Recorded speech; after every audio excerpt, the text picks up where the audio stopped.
Hello friends, this is Anuba and welcome to my channel Anuba Study Facts। आज हम genetics के बारे में डिस्कस करेंगे गाइस इस वीडियो में।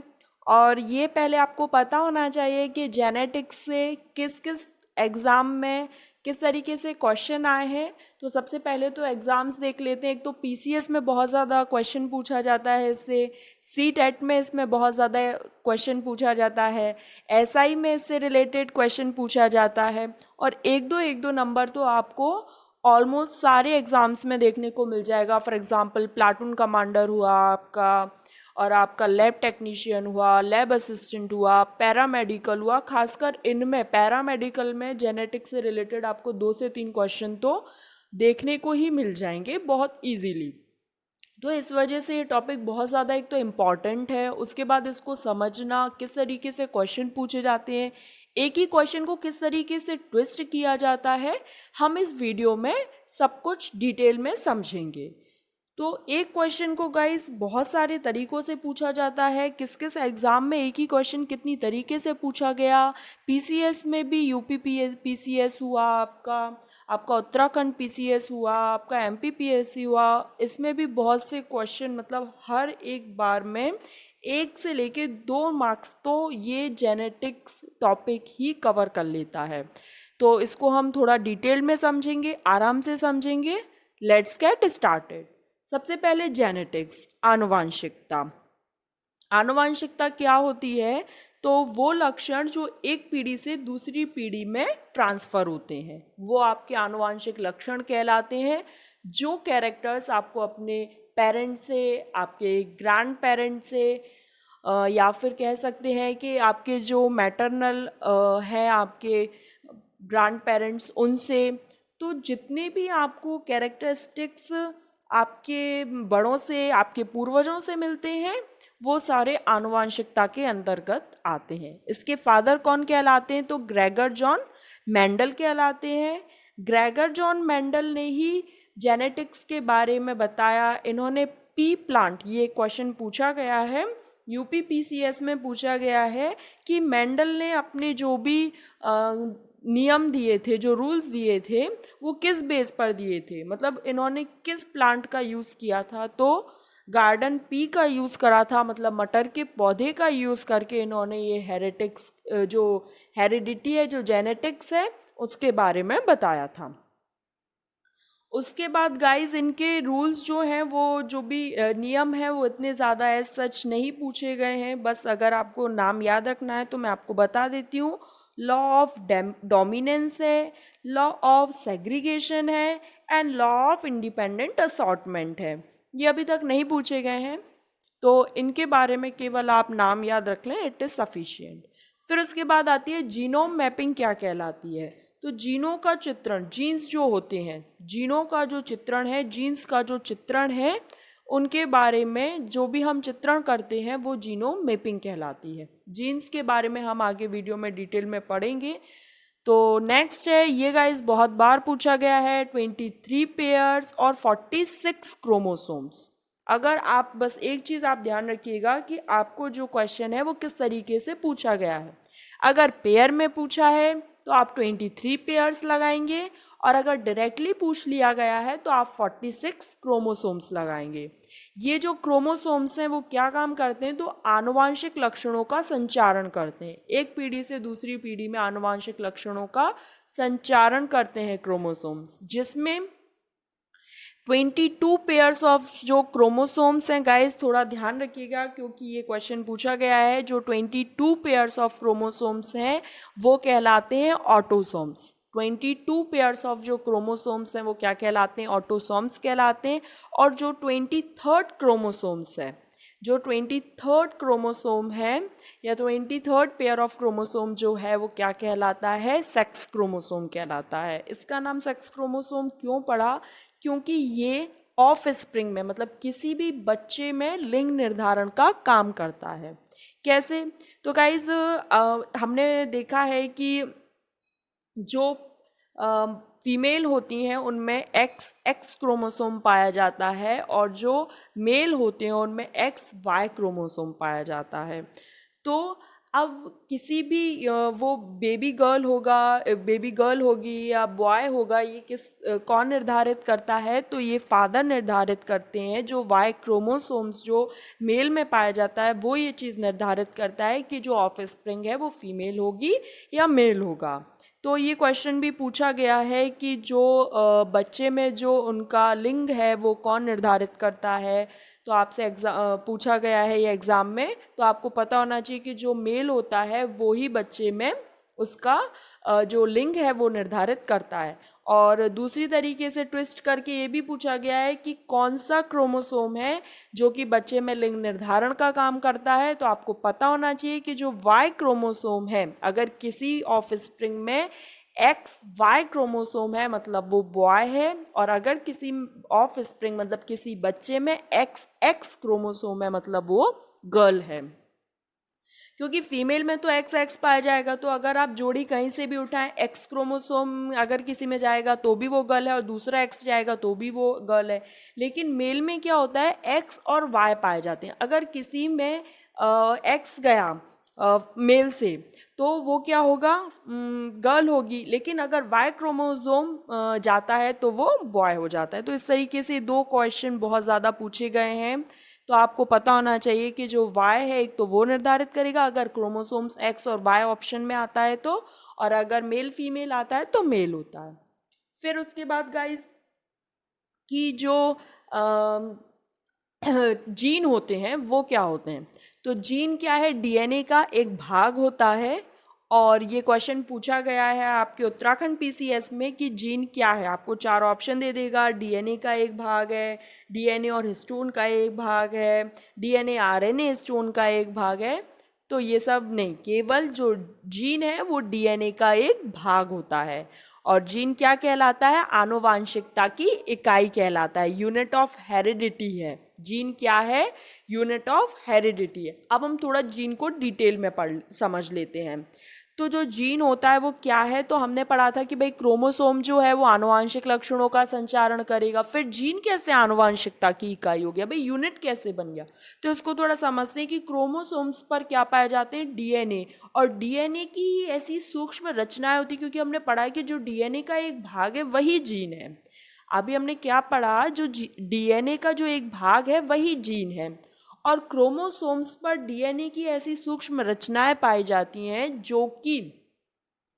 जो कि कैरेक्टर्स को एक जनरेशन से दूसरी जनरेशन में ले जाने का काम करती हैं, वो कहलाती हैं जीन। मतलब क्रोमोसोम्स पर ही डीएनए पाए जाते हैं, और डीएनए की जो एक सूक्ष्म संरचना है जो कि क्या कहलाती है, जीन, वो क्या करती है, कैरेक्टर्स को मतलब ग्रैंड पेरेंट्स से, आपके पेरेंट्स से, आपके मैटरनल पेरेंट्स मतलब आपके दादा दादी, आपके माता पिता, आपके नाना नानी से जो कैरेक्टर्स हैं वो एक पीढ़ी से दूसरी पीढ़ी में जनरेट होते हैं। इसका एक एग्जांपल देख लेते हैं। जैसे अगर माता पिता में किसी की आई कलर ब्लू है तो बहुत ज़्यादा प्रोबेबिलिटी होती है। हेयर जो अगर कर्ली हेयर है, तो ये सारे कुछ बताए गए हैं। ये कौन निर्धारित करता है, ये जीन निर्धारित करता है, ये आनुवंशिकता की इकाई है। अगर पेरेंट्स टॉल हैं तो बच्चा भी टॉल होगा, मोस्ट प्रोबेबली ये देखा गया है। तो इस तरीके से ये सारी चीज़ें जेनेटिक्स में आती हैं। और जीन जो है वो क्या कहलाता है, आनुवंशिकता की इकाई कहलाता है। ये भी क्वेश्चन पूछा गया है कि जो जीन है वो क्या, या ऐसे पूछा गया है कि जो यूनिट ऑफ हेरिडिटी है वो क्या है। तो आपको दे देगा क्रोमोसोम्स है, डीएनए है, जीन है, क्या है। तो आपको पता होना चाहिए कि आनुवंशिकता की इकाई क्या है, जीन है। फिर उसके बाद डीएनए का फुल फॉर्म क्या होता है, तो deoxy ribo nucleic acid. Deoxy ribo nucleic acid DNA का फुल फॉर्म होता है, और डीएनए में डीऑक्सी राइबोज शुगर पाई जाती है। डीएनए का फुल फॉर्म अलग चीज़ है और उसमें जो शुगर पाई जाएगी वो अलग चीज़ है। तो डीएनए का फुल फॉर्म हो गया डीऑक्सी राइबो न्यूक्लिक एसिड, और डीएनए में जो शुगर पाई जाती है वो होती है डीऑक्सी राइबोज शुगर। नेक्स्ट है गाइस, जो जंपिंग जीन है उसकी खोज किसने की थी। तो आपको ध्यान रखना है कि मैक्लिंटॉक जो थे, मैक्लिंटॉक द्वारा जंपिंग जीन की खोज की गई थी। नेक्स्ट है गाइस, सेल में दो प्रकार के न्यूक्लिक एसिड पाए जाते हैं। कौन कौन से? तो डीएनए और आरएनए। जो डीएनए और आरएनए होते हैं वो न्यूक्लिक एसिड कहलाते हैं और ये न्यूक्लियोटाइड से मिलकर बने होते हैं, या फिर ये कह सकते हैं कि ये न्यूक्लियोटाइड्स के बहुलक होते हैं। बहुलक मतलब जिनसे ये मिलकर बनते हैं। तो न्यूक्लियोटाइड्स के बहुलक कौन है? न्यूक्लियो एसिड है। और न्यूक्लिक एसिड क्या क्या होते हैं? तो डीएनए और आरएनए। डीएनए क्या होता है guys? Deoxy ribo nucleic acid होता है और आरएनए राइबो न्यूक्लिक एसिड होता है। और फिर डीएनए में कौन सी शुगर पाई जाती है? तो डीऑक्सी राइबो शुगर पाई जाती है और राइबो न्यूक्लिक एसिड मतलब आरएनए में राइबो शुगर पाई जाती है। फिर उसके बाद है जो डीएनए होता है, उसमें क्या होता है, या जो न्यूक्लिक एसिड होता है वो 3 प्रकार के अणुओं से मिलकर बनता है। जो न्यूक्लिक एसिड होता है, जो न्यूक्लियोटाइड्स है, मतलब पहले न्यूक्लियोटाइड से मिलकर बना क्या? Nucleic acid. तो जो न्यूक्लियोटाइड है वो 3 अणुओं से मिलकर बनता होता है, मिलकर बना होता है। उसमें क्या होता है? एक तो नाइट्रोजीनस बेस होता है जिसमें प्यूरिन और पिरिमिडीन पाए जाते हैं, दूसरा पेंटोस शुगर होता है और तीसरा फॉस्फेट होता है। फिर उसके बाद जो डीएनए और आरएनए में क्या होता है, बाकी सब चीज़ें जो एडेनिन, ग्वानिन, प्यूरिन बेस में पाए जाती हैं ये सब कुछ समान रहता है। लेकिन जो एग्जाम में पूछा जाता है गाइस, अब अपन को वो ध्यान रखना है कि जो डीएनए होता है उसमें साइटोसिन व थाइमिन पाया जाता है। क्या पाया जाता है? साइटोसिन व थाइमिन।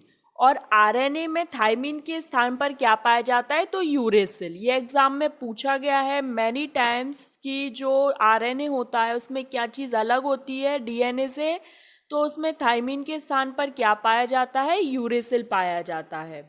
और कौन कौन सी शर्करा है? तो डीऑक्सी राइबो न्यूक्लिक एसिड में डीऑक्सी राइबो शुगर है, मतलब डीएनए में डीऑक्सी राइबो शुगर है और आरएनए में राइबोस शुगर होती है। और जो न्यूक्लियोटाइड्स हैं वो 3 प्रकार से अणुओं से मिलकर बनते हैं, नाइट्रोजीनस बेस, पेंटोस शुगर और फॉस्फेट। ठीक है। नेक्स्ट है गाइस, जो डीएनए से आरएनए बनने की मतलब की कॉपी बनती है। सामान्यतः क्या होता है कि डीएनए से आरएनए बनता है, ये प्रोसेस क्या कहलाती है? ट्रांसक्रिप्शन, जिसे हिंदी में कहते हैं अनुलेखन। डीएनए से आरएनए बनने की प्रोसेस गाइस, ये नीट वगैरह में भी पूछा गया है क्वेश्चन कि डीएनए से आरएनए बनने की जो प्रोसेस है वो क्या कहलाती है? तो क्या कहलाती है? ट्रांसक्रिप्शन, अनुलेखन। लेकिन कुछ वायरसेस में क्या होता है, कुछ वायरसेस में क्या होता है गाइस कि आरएनए से डीएनए बन जाता है। तो ये क्या होता है? रिवर्स, मतलब उल्टी प्रोसेस हो गई। तो ये होता है रिवर्स ट्रांसक्रिप्शन। और किस एंजाइम की प्रेजेंस में होता है? तो रिवर्स ट्रांसक्रिप्टेज एंजाइम्स की प्रेजेंस में। ठीक है गाइज, तो अब हम एक बार एक क्विक रिवीजन कर लेते हैं। हेरिडिटी क्या है? जब एक जनरेशन से दूसरी जनरेशन में जो भी कैरेक्टर्स या जो भी लक्षण है वो इनहेरिट होते हैं, मतलब ट्रांसफर होते हैं। जेनेटिक्स कहलाता है ये। इसके फादर कौन थे? तो ग्रेगर जॉन मेंडल थे। उसके बाद इन्होंने 3 लॉ दिए, law of dominance, law of segregation and law of independent assortment. इन्होंने किस पर अपना एक्सपेरिमेंट किया? तो गार्डन पी पर किया था। उसके बाद हमने पढ़ा था जो जीनोम मैपिंग है वो क्या है? जीन्स का चित्रण है। फिर उसके बाद इसमें क्या पता चलता है? जीन्स की जो मैपिंग होती है, जीनोम मैपिंग होती है, जीन्स का जो चित्रण होता है, उसमें क्या पता चलता है कि जो कोई भी जीव है, मतलब कोई भी ऑर्गेनिजम्स है, उसके डीएनए में विद्यमान मतलब जितने भी जीन पाए जा रहे हैं उनका अनुक्रम क्या है? तो उनका अनुक्रम कहलाता है जीनोम। उनका जो अनुक्रम है, मतलब जो एक सीरियल है कि डीएनए में जो डीएनए पाए जा रहे हैं वो किस सीरियल टी से पाए जा रहे हैं, ये जीनोम कहलाता है। और जीनोम के सभी गुणसूत्रों का संरचनात्मक और फंक्शनल जो संगठन है वो जीनोम चित्रण है। इन शॉर्ट आप इसको ऐसे समझ सकते हैं कि जो जीनोम मैपिंग है, मतलब जीन्स का जो चित्रण है, उसमें ये पता चलता है कि डीएनए में जो जीन्स हैं वो किस तरीके से सीरियल वाइज उसमें प्रेजेंट हैं। नेक्स्ट आता है जीन्स क्या है, तो ये डीएनए का एक भाग है। क्रोमोसोम कितने प्रकार के होते हैं, तो 23 पेयर्स ऑफ क्रोमोसोम्स पाए जाते हैं, या फिर 46 क्रोमोसोम बोलते हैं, जिसमें 22 पेयर्स ऑफ क्रोमोसोम्स को ऑटोसोम्स कहा जाता है एंड 23rd पेयर को सेक्स क्रोमोसोम कहा जाता है, क्योंकि ये एक बच्चे में लिंग निर्धारण का काम करते हैं। फीमेल में एक्स क्रोमोसोम पाया जाता है और मेल में एक्स वाई क्रोमोसोम पाया जाता है। तो जो वाई क्रोमोसोम होता है वो किसी भी बच्चे का लिंग निर्धारण में सहायक होता है।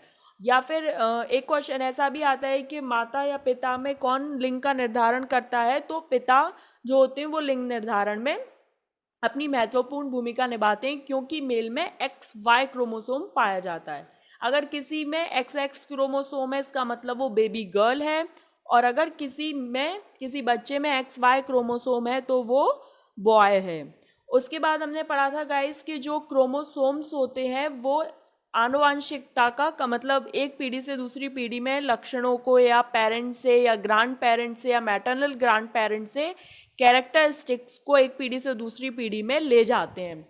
अब उसके बाद फिर हमने जीन को भी डिटेल में पढ़ा था कि जीन क्या है, तो क्रोमोसोम्स में स्थित जो डीएनए होता है उसमें बहुत सूक्ष्म संरचनाएं पाई जाती हैं, जो क्या काम करती हैं, जो कि कैरेक्टर्स को एक जनरेशन से दूसरी जनरेशन में ले जाने का काम करती हैं। जैसे कर्ली हेयर हो गए, टॉल शॉर्ट हो गया, या फिर उसके बाद आपकी आइस का कलर हो गया, ये सब कुछ हेरिडिटी ही निश्चित करती है। मतलब जो आपके जिस तरीके से पेरेंट्स होंगे या उनके भी पेरेंट्स मतलब ग्रैंड पेरेंट्स होंगे, उस तरीके से आपका जो भी कैरेक्टर है वो निर्धारित होगा। फिर उसके बाद हमने पढ़ा कि जो डीएनए होता है वो क्या होता है, वो न्यूक्लियोटाइड से मिलकर बना होता है, जिसे हम न्यूक्लिक अम्ल या न्यूक्लिक एसिड कहते हैं। डीएनए और आरएनए दो प्रकार के न्यूक्लिक एसिड हमारे शरीर में पाए जाते हैं। डीएनए का फुल फॉर्म है डीऑक्सी राइबो न्यूक्लिक एसिड और आरएनए का फुल फॉर्म है राइबो न्यूक्लिक एसिड। फिर उसके बाद है डीएनए में कौन सी शुगर पाई जाती है, तो डीऑक्सी राइबो शुगर पाई जाती है, और राइबो न्यूक्लिक एसिड में राइबो शुगर पाई जाती है। उसके बाद हमने पढ़ा जो न्यूक्लियोटाइड है वो 3 प्रकार के अणु से मिलकर बना होता है, नाइट्रोजिनस बेस, प्यूरिन और पिरिमिडीन, पेंटोस शुगर और फॉस्फेट। फिर उसके बाद हमने पढ़ा कि आरएनए डीएनए से किस चीज़ में भिन्न होता है, तो आरएनए में थाइमिन के स्थान पर यूरेसिल पाया जाता है। आरएनए में थाइमिन के स्थान पर क्या पाया जाता है गाइस, यूरेसिल। ये नीट वगैरह में भी 2 से 3 बार ये क्वेश्चन एज इट इज पूछा गया है। नेक्स्ट है डीएनए से आरएनए बनने की जो प्रोसेस है वो क्या कहलाती है, ट्रांसक्रिप्शन कहलाती है। ये भी नीट में पूछा गया है कि डीएनए से आरएनए बनने की जो प्रोसेस है वो क्या है, ट्रांसक्रिप्शन है, अनुलेखन है। और कुछ वायरस में आरएनए से डीएनए बन जाता है, उसको क्या बोलते हैं, रिवर्स ट्रांसक्रिप्शन कहते हैं। और ये किस एंजाइम की प्रेजेंस में होता है, तो रिवर्स ट्रांसक्रिप्टेज एंजाइम की प्रेजेंस में होता है। आज के लिए लास्ट है गाइस कि जो हमने पढ़ा था जंपिंग जीन है, इसकी खोज किसने की थी, तो मैक्लिंटॉक ने की थी। आई होप गाइस ये वीडियो आपको पसंद आई हो। लाइक करना, शेयर करना और सब्सक्राइब करना चैनल को अगर आपने अभी तक नहीं किया है। और आप कमेंट सेक्शन में भी बता सकते हैं कि ये सीरीज़ जो है आपको कैसी लगी, क्योंकि ये क्वेश्चंस बहुत बार कई कॉम्पिटिटिव एग्जाम्स में पूछे गए। इवन जेनेटिक्स से तो नीट वगैरह में भी जो प्री मेडिकल टेस्ट होता है उसमें भी बहुत से क्वेश्चंस पूछे जाते हैं। तो आप अपने फ्रेंड्स को जो नीट की तैयारी कर रहे हैं या फिर जो अदर कॉम्पिटिटिव एग्ज़ाम्स की तैयारी कर रहे हैं या जो सीटेट पेपर सेकंड जो कि साइंस स्ट्रीम वाले हैं, उनको भी आप ये शेयर कर सकते हैं और ये बता सकते हैं कि एक सीरीज़ चल रही है जिसमें अभी तक हमने सर्कुलेशन, एक्सक्रिएशन, डाइजेशन ये टॉपिक हम कर चुके हैं और आज हमारा जेनेटिक्स भी कंप्लीट हो चुका है। जितने भी क्वेश्चंस अभी तक एग्ज़ाम्स में पूछे गए हैं उन सबको मैंने इस वीडियो में आपको बता दिया है गाइस। आई होप ये आपके लिए बेनिफिशियल रहे। Thank you.